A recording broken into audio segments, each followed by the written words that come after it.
We're going to go to Bud's art books. Jim Vadeboncoeur, and he just died like recently in the last few months.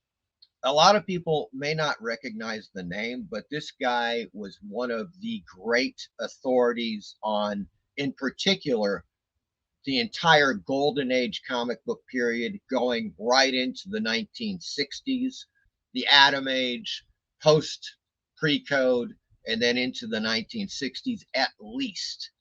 If you go to comics.org, the Grand Comics database, and you look at various issues of comics, you'll always see Jim Vadeboncoeur's name as, saying like, yes, well, this was the artist that did the pencils on this story.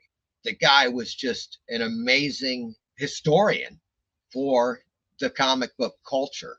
He passed away, so Bud Plant put up this page, and it's Bud Plant's farewell to Jim, and also Craig Yoe, who of course did all those groovy haunted horror, pre-code horror comic book reprints, also does a really cool write-up on Jim. He lived in France for many years, I think up until his death.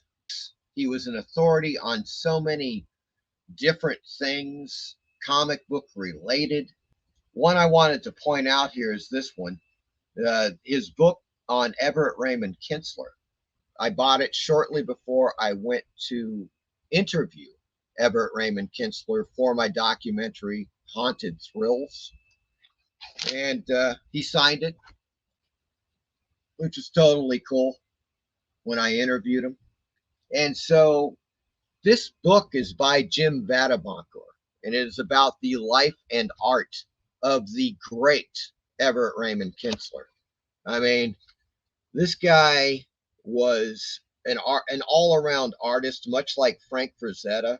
He was a master of comic book art, one of the great painters of the era, an amazing talent, really, And so Jim Vadeboncoeur did this great book on Kinsler, and this is just one of the books that Vadeboncoeur did. Just amazing guy, and he just passed away, recently. So I thought that it would be fitting to, drop that link in the chat. Go check it out at your leisure. You will be blown away at how much stuff this guy did during his life, as far as comic book history, being a historian, being a collector. Bernie writes an interview that he did for an early fanzine. Everybody, if you got a glass of something, lift your glass. Toast to Jim Vadeboncoeur, the great, the one and only.